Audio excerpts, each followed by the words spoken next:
మేఘనాథుడై వచ్చుచున్న మేఘారూఢుడా, రెండంచుల ఖడ్గమును నోట ధరించిన వాడా, మృత్యువునకు మృత్యులోకముకు అధికారి అయిన వాడా, యుగ యుగములో సజీవుడైన వాడా, ఏడు దీప స్తంభముల మధ్య సంచరించువాడా, మృతుడై మరలా బ్రతికిన వాడా, అగ్ని జ్వాలల వంటి కన్నులు కలిగిన వాడా, అపరంజని పోలిన పాదములు కలిగిన వాడా, దావీదు తనయా హోసన్నా, యూదుల రాజా యేసన్నా, యేసన్నా, యేసన్నా.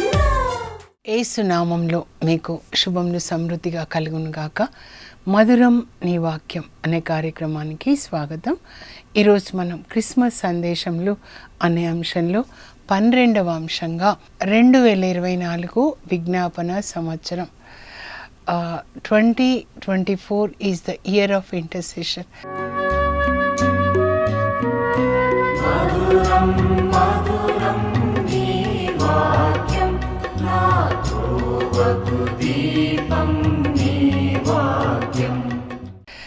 విజ్ఞాపన సంవత్సరంగా మనం ప్రకటించుకొని విజ్ఞాపన చేద్దామండి. నిన్నటి దినాన ఏం చెప్పాలి ప్రభా నేను అంటూ దేవుని అడిగినప్పుడు అమ్మ విజ్ఞాపన చేయాలి అని ప్రజలకి నా బిడ్డలకి చెప్పమ్మని యేసు ప్రభు తండ్రి కుడి ప్రక్కన ఉండి 2024 సంవత్సరాలు ఆయన మన కొరకు విజ్ఞాపన చేస్తున్నారండి. ఈ లోకంలో 3.5 సంవత్సరాలే బోధిస్తారు, సిలువలో మరణిస్తారు, మన పాపంల కొరకు మనల్ని పాపం నుంచి విమోచిస్తారు, తన పునరుత్థానం ద్వారా మనకి పునరుత్థానాన్ని ఇచ్చారు, పరలోకానికి వెళ్ళి తండ్రికి తన రక్తాన్ని అర్పించి మనకి పరిశుద్ధాత్మని ఇవ్వమని మనము వాక్యం ప్రకారం జీవించాలి.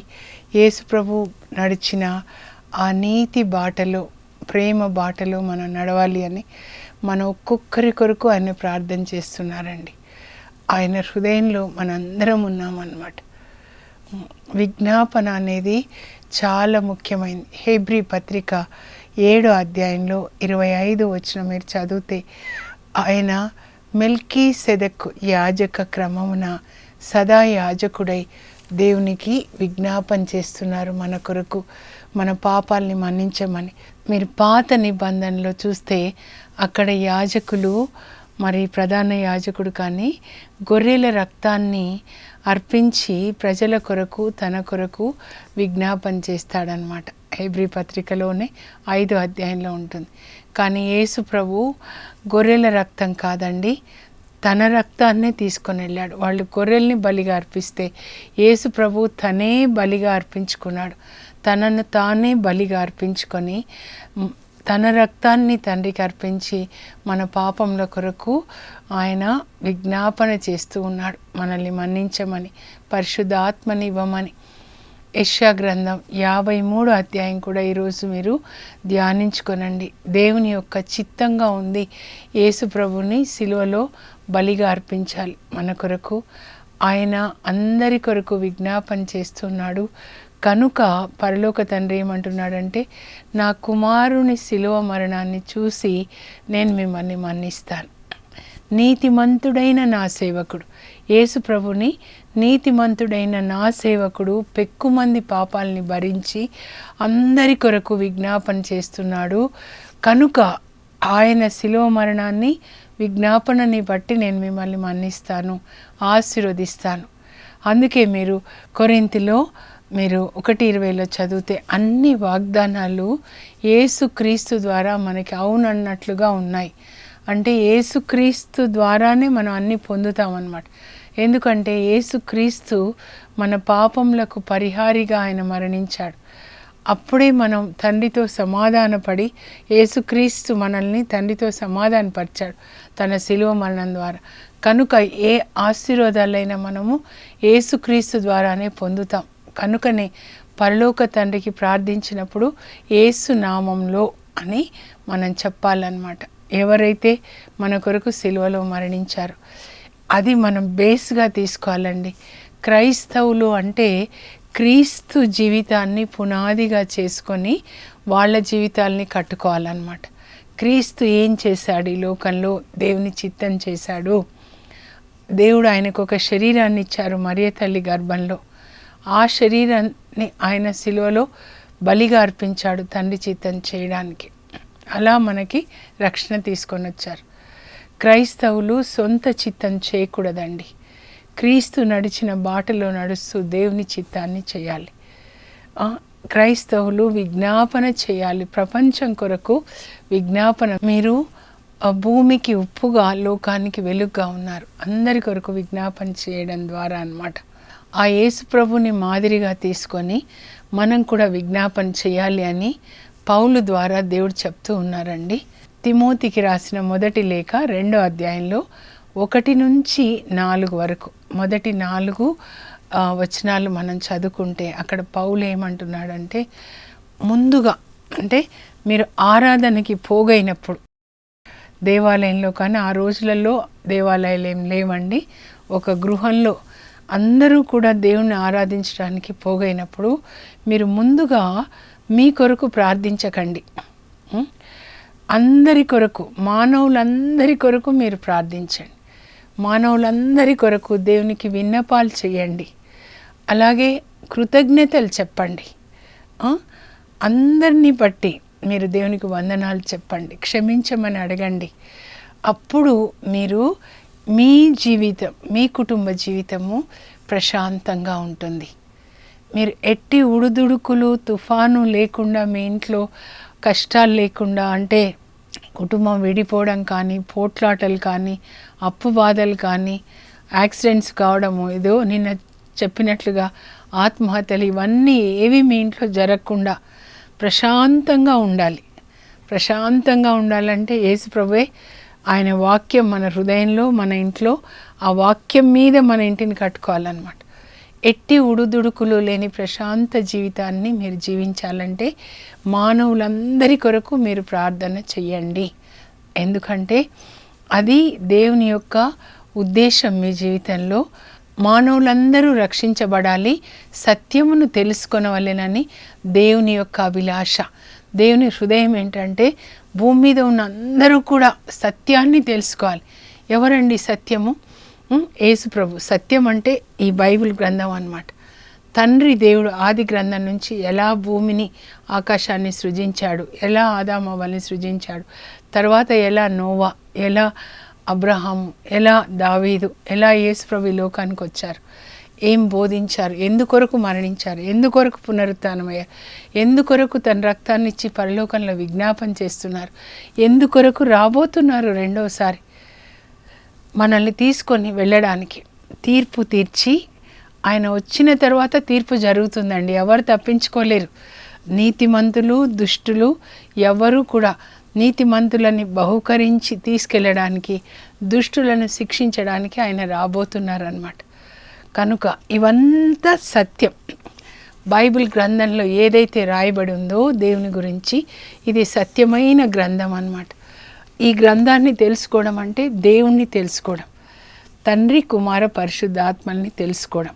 ఆది గ్రంథంలో భూమిని ఆకాశాన్ని ఎలా సృజించారు, ఆ తర్వాత చివర్లో అన్నమాట ప్రకటన గ్రంథం, దర్శన గ్రంథం 21 తీర్పు ఉంటుందండి.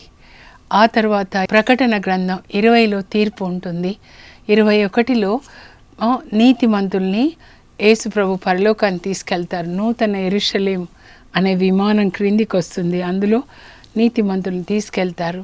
22లో పరలోకం ఎలా ఉంటుంది, దేవుని సింహాసనం క్రింద జీవజలాలు ప్రవహిస్తున్నాయి.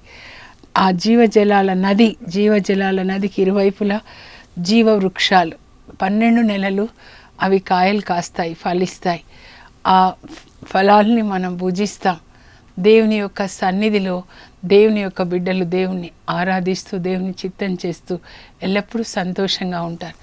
అక్కడ అసూయ కానీ, రోగాలు కానీ, అసలు ఇంకా ఏవి ఉండవు, శరీరమే ఉండదు.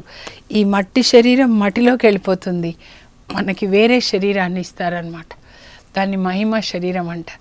ఇప్పుడు ఇది చూడండి, వస్త్రము. ఈ శరీరం కూడా వస్త్రమే. మనం ఎవరంటే ఆత్మ. ఈ ఆత్మకి మట్టి శరీరం అనే వస్త్రాన్ని ఇచ్చారు, ఎందుకంటే భూమి మీద ఉన్నాం. ఒకవేళ చంద్రమండలానికి వెళ్తే అప్పుడు వేరే డ్రెస్ కదండి. భూమి మీద దేవుడు మనకిచ్చిన వస్త్రం ఈ శరీరం, కానీ శరీరం మనం కాదు, మనం ఆత్మ. దేవుడు ఆత్మ, మనం ఆత్మే. దేవుడు నీతిమంతుడు, మనం నీతిమంతుడు. దేవుడు కరుణామయుడు, మనం కరుణామయులం. అలా మనం పరలోక పౌరులుగా ఈ లోకంలో జీవించి పరలోక రాజ్యాంగం ప్రకారం జీవించాలి. ఇది పరలోక రాజ్యాంగం అన్నమాట. క్షమించడం, కరుణ కలిగి ఉండడం. 2 అంగీలు ఉంటే ఒకటి ఇతరులతో పంచుకోవడం, ఇది పరలోక రాజ్యాంగం. ఈ లోక రాజ్యాంగం కూడా ఉంది కదా మనకి. శరీరము భారతదేశానికి చెందింది, భారత రాజ్యాంగం ఉంది. దాని ప్రకారం మనం జీవించాలి, విధేయించాలి. మన రాజ్యాంగం ఏదైతే కోరుతుందో ఆ హక్కులు ఉన్నాయి, మనకి బాధ్యతలు మనం నెరవేర్చాలి భారతీయులుగా ఈ శరీరంలో ఉన్నంత వరకు అన్నమాట. కానీ ఆత్మలో మనం జీవిస్తున్నాం, కానీ మనం ఆత్మ కాబట్టి మన ఈ రాజ్యాంగం ప్రకారం మనం జీవించాలన్నమాట. అది యేసు ప్రభు అక్కడ విజ్ఞాపన చేస్తున్నాడు, మనం కూడా విజ్ఞాపన చేయాలి. విన్నప ప్రార్థన అంటే మన కోసం చేసుకునేదండి. పరిశుద్ధ ఆత్మ లేకుండా ఎవరు ప్రార్థించుకుంటారో వాళ్ళు ఈ శరీరం కోసం ప్రార్థిస్తారు. మాకు ఇల్లు ఇవ్వండి, కార్లు ఇవ్వండి, పెళ్ళిళ్ళు కావాలి, మా పిల్లలకి పిల్లలు పుట్టాలి అంటే కింద విషయాలు అనగానే మనం తెలుసుకోవాలి, వాళ్ళు ఆత్మలో జీవించట్లేదు, పరలోక పౌరులుగా జీవించట్లేదు, పరిశుద్ధాత్మ లేదు, వాళ్ళు శరీరంలో జీవిస్తున్నారు. శరీరమే వాళ్ళకి యజమానుడిగా ఉన్నారు, శరీర కోరికలతో ఉన్నారన్నమాట. శరీర కోరికలతో నిండిన మనస్సు ఉన్నవాళ్ళు దేవునికి శత్రువులు. రోమా 8:5 నుంచి మీరు చదవండి. శరీరానుసారులు, శరీరం ఏం కోరుతుందో వానికే తమ మనస్సులు అర్పిస్తారు. అలా శరీరానుసారులుగా జీవించే వాళ్ళు నరకానికి వెళ్తారు. మరణం అంటే నరకం అన్నమాట. ఆత్మ నరకానికి వెళ్ళడం. కానీ ఆత్మానుసారులు ఆత్మ ఏమి కోరునో వానికే తమ మనసులు ఇస్తారు. ఆత్మ ఎప్పుడు ఏం చెప్తుందంటే, చూడు యేసుప్రభు ఎలా జీవించారో నువ్వు అలా జీవించు, యేసుప్రభు ఎలా క్షమించారు నువ్వు అలా క్షమించు, యేసుప్రభు నా నుంచి నేర్చుకోండి అని ఒక్కటే ఒక మాట చెప్పారు. మత్తయి 11:29లో మీరు నా నుండి నేర్చుకోనండి, నేను సాధుశీలుడను, వినమ్ర హృదయుడను. I'm simple and humble. Saint Francis of Assisi కూడా చెప్తారు, always be simple, humble and pure.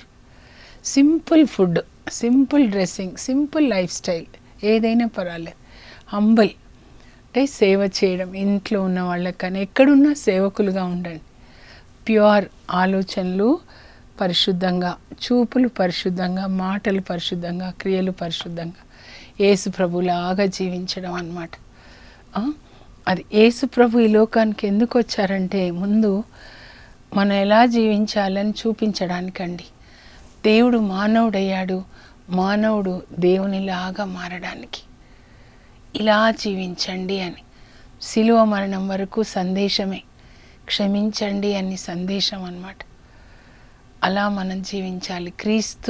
క్రైస్తవులని పేరు చెప్పుకొని బయటికి అలా ఉంటూ సైతాన్ లోపల కలిగి ఉండకూడదండి. ఆత్మ సైతాన్ కూర్చొని రాజ్యం చేయకూడదు. సైతాన్ రాజ్యంలోనే హింసలు, స్వార్థం, అసూయ, త్రాగుడు, విందులు, వినోదాలు. న్యూ ఇయర్ నిన్నటి దినాన మొన్న రాత్రి ఎంత గోలలండి, త్రాగి ఆ రోడ్ల మీద. కానీ నేను అనుకున్నాను, యేసు ప్రభుకి పేరు పెట్టిన రోజు ఇది. ఆయన ఈ లోకానికి వచ్చారు మనల్ని రక్షించడానికి, కృతజ్ఞత చెప్పవలసిన దినం ఇది. కానీ సైతాను ఎలా చేస్తున్నాడు చూడండి. దేవుని బిడ్డల్ని మనకి అన్యులకి తేడా లేకుండా జీవిస్తున్నాం. మనల్ని దేవుడు వేరుపరిచారండి ఈ లోకం నుంచి యేసుక్రీస్తులాగా జీవించడానికి. క్రైస్తవులు అంటే క్రీస్తును హృదయంలో కలిగి ఉండి క్రీస్తులాగా జీవించేవాడు. క్రీస్తు లాంటి మనస్సు, క్రీస్తు లాంటి కన్నులు, నాలుక, క్రీస్తు లాంటి దేహాన్ని కలిగి ఉన్న వాళ్ళు క్రైస్తవులు. అలాగే మీరు లూకా 21వ అధ్యాయం మీరు చదవండి, తప్పకుండా చదవాలి. ఈ సంవత్సరం కూడా ఇదో రోగాలు కానీ, యుద్ధాలు కానీ, కరువులు ఎక్కువే అవుతాయి కానీ తక్కువ కావు. ఇలాంటి సమయంలో క్రైస్తవులైన మనం ఏం చేయాలంటే విజ్ఞాపన చేయాలండి. లూకా 21:34-36 వరకు యేసు ప్రభు మాట్లాడిన మాటలు, ఈ లోకంలో ఆయన చివరగా మాట్లాడిన మాటలు అన్నమాట. పరిశుద్ధ వారంలో ఆయన మరి మంగళవారం రోజు దేవాలయంలో బోధించి దేవాలయం నుంచి వెలుపలికి వచ్చి ఓలివ కొండ మీద కూర్చున్నప్పుడు ఆయన శిష్యులు అడిగినప్పుడు, ప్రభా ఈ దేవాలయం చూడండి చక్కగా ఎంత అందంగా రాళ్లతో ఎంత శోభాయమానంగా ఉందో అన్నప్పుడు ప్రభు చెప్తారు, ఇది రాయి మీద రాయి నిలువని కాలం వస్తుంది, కనుక బిల్డింగ్ చూసి మురిసిపోకండి, కింద ఉన్న అధికారాన్ని, ధనాన్ని, బిల్డింగ్స్ని చూసి మురిసిపోకండి, ఎంత పెద్ద చర్చో అని మురిసిపోకండి, ఎన్ని వేల మంది వస్తున్నారో అని కూడా మురిసిపోకండి.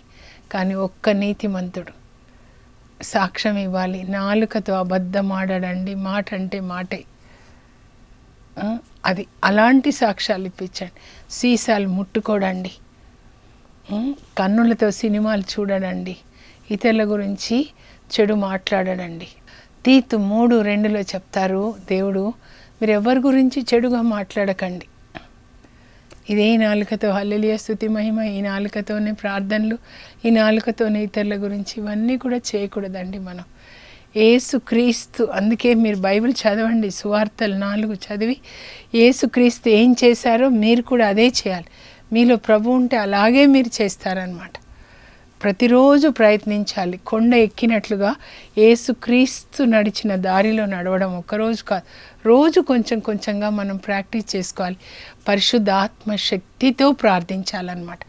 అందుకే రోమా 8:26లో మీరు ఎలా ప్రార్థించాలో మీకు తెలీదు కనుక పరిశుద్ధ ఆత్మ మీ ఆత్మలో నివసిస్తూ ఆయనే మీ ద్వారా దేవునికి ప్రార్థన చేస్తాడు. రీకా మామ శాఖ లీక రొకటి రొకొతరు లీకరమర, మనం భాషల్లో ప్రార్థించినప్పుడు పరిశుద్ధ ఆత్మ ప్రార్థిస్తాడనమాట. ఎందుకంటే కొన్నిసార్లు మనం తప్పుడు ప్రార్థనలు ప్రార్థిస్తాం, కానీ పరిశుద్ధాత్మ మన ద్వారా ప్రార్థిస్తాడు. ఇక్కడ లూకా 21:34-36 వరకు ప్రభు ఏం చెప్తున్నారంటే, తిండితో, త్రాగుడుతో, తుచ్చ విషయాసక్తితో, లోక విచారములతో మందమతులు కాకండి. మీ ఆత్మ మందమైపోకూడదు. ఎక్కువ తింటే చూడండి మందం చేస్తుంది అంటారు కదా, అలా మందమైపోకూడదు. ఆత్మ మందం కాకుండా మీరు రానున్న సంఘటనల నుంచి తప్పించుకోవడానికి, మనుష్య కుమారుని ఎదుట నిలవబడడానికి కావలసిన శక్తిని పొందడానికి ఎల్లవేళలా జాగరూకులై ప్రార్థించాలి. Watch and pray. ఏం జరుగుతుంది మీ చుట్టూ చూస్తున్నారు. ఇజ్రాయెల్ గాజాలో ఏం జరుగుతుంది, రష్యా యుక్రెయిన్లో ఏం జరుగుతుంది, అమెరికాలో ఏం జరుగుతుంది, ఇక్కడ ఏం జరుగుతుంది. అవినీతి, అధికారం కోసం పోట్లాటలు, షాపింగ్ స్పిరిట్లు, వినోదాలు, విందులు, ఇవన్నీ వద్దు. మీరు ఇలాగే తిండి త్రాగుడుతూ ఉంటే ఆ దినము, ప్రభు దినము ఉరిలాగా వస్తుందంట. ఉరి. కనుక దాని నుంచి తప్పించుకోవడానికి జాగరూకులై, అలర్ట్. మీరు సీఎం వెనకాల, పిఎం వెనకాల ఉంటారు సెక్యూరిటీ. చూడండి, వాళ్ళు ఎప్పుడైనా స్టేజ్ మీద ఉంటే వెనకాల ఉన్న వాళ్ళని గమనిస్తారు. వాళ్ళ కన్నులు ఇలా ఇలా ఇలా ఇలా చూస్తుంటాయన్నమాట. అలా సర్పంలాగా జాగరూకులై, ఎటు నుంచి ప్రమాదం రాకుండా అన్నమాట. ఏమేం జరుగుతుందో మీకు తెలుస్తుంది. లూకా సువార్త 21 చదవండి. ప్రభు చెప్తున్నారు 21, 25, 26లో కూడా ప్రపంచం అల్లకల్లోలం అయిపోతుందంట. అల్లకల్లోలం. ప్రపంచంలో జరుగుతున్న విపరీతమైన భయంకరమైన సంఘటన చూసి చాలామంది ధైర్యాన్ని కోల్పోతారంట. భయం, మళ్ళా కోవిడ్ వచ్చేస్తుంది, భయం భయం భయం భయం, యుద్ధాలు, కరువులు, ఏం తింటాం, రోగం వస్తే ఎలా అనే భయం అన్నమాట. కానీ భయం దేవుడి నుంచి రాలేదండి. ధైర్యాన్ని కలిగి, లోకంలో యేసు ప్రభు లేని వాళ్ళు వణుకుతూ ఉంటారు, భయం కలిగి ఉంటుంది. కానీ మనకి యేసు ప్రభు ఉన్న వాళ్ళు ధైర్యంగా పరలోకం నుంచి వస్తున్నాడు మహామహిమతో, నా యేసు రాజు వస్తున్నాడు, ప్రభువులకు ప్రభు నన్ను తీసుకొని వెళ్ళడానికి, నన్ను మేఘాల్లోకి తీసుకెళ్ళి నన్ను పెళ్లి చేసుకొని ఎల్లప్పుడూ నేను ఆయనతోనే ఉంటాను. పరమగీతాలు అన్నమాట. రాజా నన్ను నీ నివాస స్థానం నాకు తీసుకెళ్ళు, నన్ను నీ పెదవులతో ముద్దు పెట్టుకో, నీ పేరు పోయబడిన పరిమళ తైలం, కర్పూరపు పూగుత్తులతో సమానుడు, 10,000 మందిలో గుర్తించదగిన వాడు, మహామధురముగా సంభాషించువాడు, నేను నా ప్రియునికి చెందిన దాన్ని, నా ప్రియుడు నావాడు, I'm his and he's mine. అలా మనము యేసు ప్రభుతో ఆ ధ్యానంలో ఉండాలన్నమాట. ఆయనలాగా ఆయనతో మనల్ని కనెక్ట్ చేస్తాడు పరిశుద్ధాత్మ. అప్పుడు యేసు ప్రభు కుడి ప్రక్కన ఉంటాం పరలోకంలో, తండ్రి కుడి ప్రక్కన యేసు ప్రభు ప్రక్కన మనం ఉంటాం. ఆయన ఎలా ప్రార్థిస్తాడో మనం అలాగే ప్రార్థిస్తాం అన్నమాట. దేవుని యొక్క చిత్తం ఏంటంటే సమాధానం అండి. లోకానికి వచ్చినప్పుడు ఆయన సమాధానకర్తగా వచ్చాడు. పునరుత్థానుడైన తర్వాత కూడా ఆయన మీకు శాంతి కలుగును గాక, పీస్. నేను చర్చిలో చెప్పారు మా ఫాదరు ఫస్ట్ అనమాట. ఈరోజు మరియ తల్లి మాతృత్వ పండుగ. దేవుని తల్లి పరిశుద్ధ మాత ఎంత పరిశుద్ధంగా ఉండి దేవుని చిత్తం చేయడానికి కుమారుణ్ణి పెంచిందో, మనం కూడా అంత పరిశుద్ధంగా ఉండి మన పిల్లలు దేవుని చిత్తం చేయడానికి పెంచాలి అని. ఇంకొకటి ఏం చెప్పారంటే వరల్డ్ పీస్ అన్నమాట. ప్రపంచానికి శాంతి దినం కనుక శాంతి కొరకు ప్రార్థించాలి. ఇంకొకటి యేసు ప్రభుకి పేరు పెట్టిన రోజు అండి, 8వ రోజు అన్నమాట. రోమన్ రికార్డ్స్లో ఆయన పేరు ఎంటర్ అవుతుంది. అప్పటి నుంచే క్రీస్తు శకం ప్రారంభం అవుతుంది అన్నమాట. అంతకుముందు క్రీస్తు పూర్వం అన్నమాట. అది సో ప్రపంచ శాంతి కోసం మనం ప్రార్థించాలండి. అలాగే మనం ఎజెకియేలు గ్రంథాన్ని చూసినట్లయితే అక్కడ 20వ అధ్యాయంలో 30 నుంచి 31 2 వచనాలండి. ప్రభు చెప్తున్నారు, గోడ కట్టేవాళ్ళు, గోడ పడిపోయిన తావున గోడ కట్టేవాళ్ళు ఎవరైనా నాకు విజ్ఞాపన చేసి ప్రజల్ని మన్నించండి అని ప్రార్థించే వాళ్ళు ఉన్నారా? ఇంత ఘోరంగా జరుగుతుంది అక్కడ ఇజ్రాయెల్లో, గాజాలో, మరి యూక్రెయిన్లో, ఆ తర్వాత అవినీతి ఇంతగా ఉంది.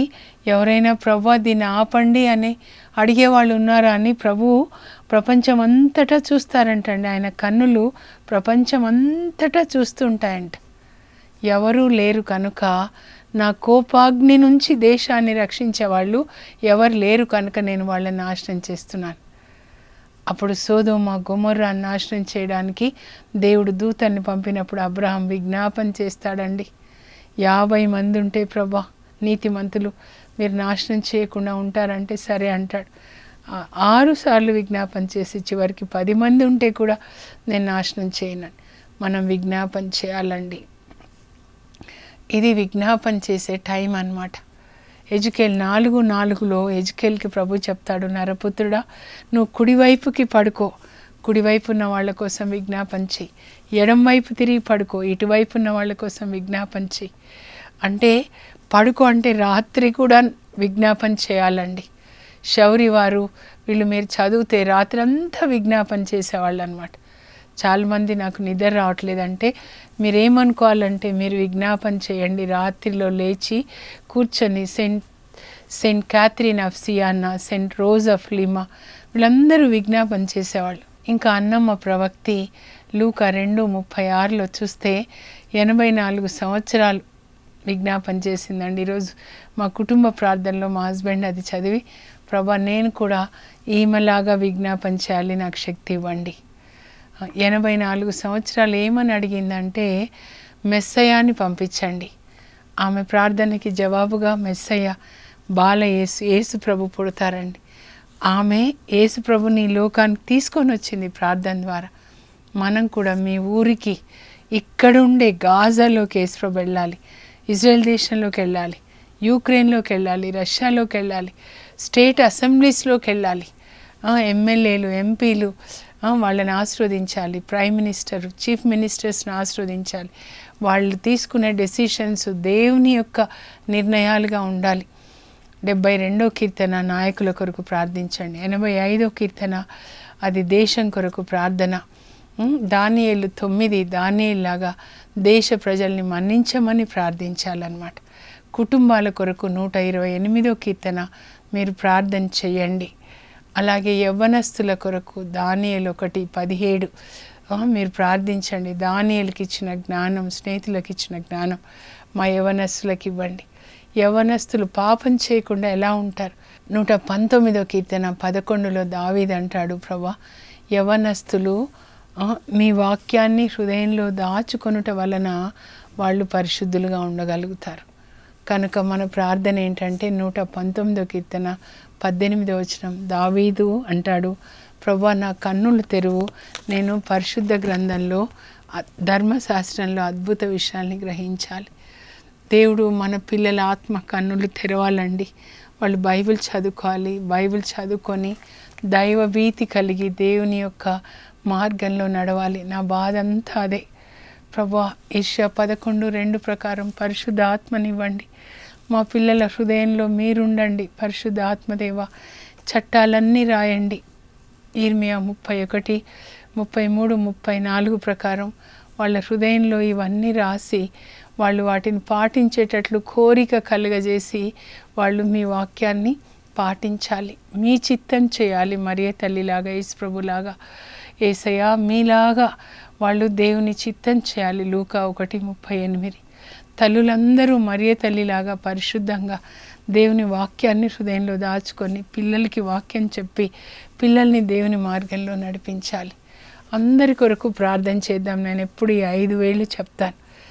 ఇలా జోడించినప్పుడు చిన్న వాళ్ళ కొరకు, సంఘంలో వాక్యం తెలియని వాళ్ళ కోసం, మనకిష్టమైన వాళ్ళ కొరకు, సినిమా వాళ్ళు ఉంటారు కదా కొన్నిసార్లు, క్రికెట్ వాళ్ళు, లేకపోతే ధనికులు, ఆ తర్వాత వీళ్ళు నాయకుల పెద్దది మన మత నాయకుల కొరకు, మన దేశ నాయకుల కొరకు, తర్వాత మన చుట్టూ ఉన్న వాళ్ళ కోసం, మన ఇంటి చుట్టూ ఉన్న వాళ్ళు, ఆఫీస్లో మన చుట్టూ ఉన్న వాళ్ళ కొరకు దేవుని కృపలో వాళ్ళు ఉండాలి. దేవుని చిత్తం జరగాలి. వాళ్ళకి మేలు జరగాలి.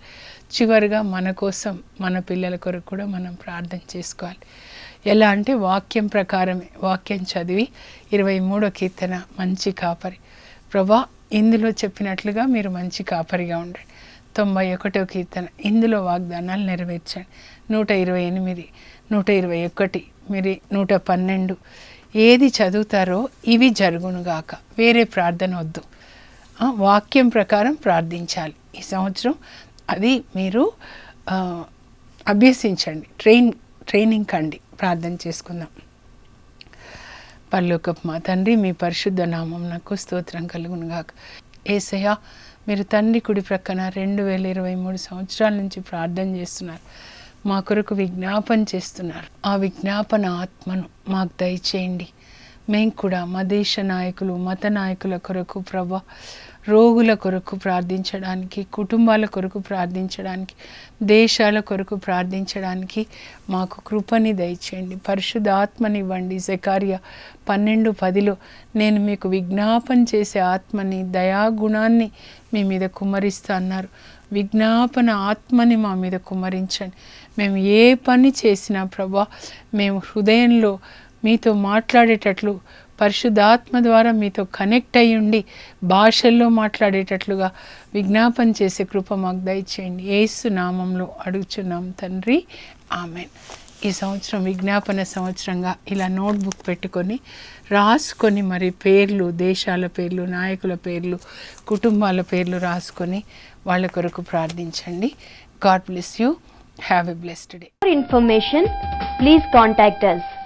Our address, Mrs. Jacinta Rani, 214 Pavani Estates, near St. Anthony's High School, Himayat Nagar, Street number 8, Hyderabad 29. మంచు జల్లు, ఇది మహిమ జల్లు, మంచు జల్లు.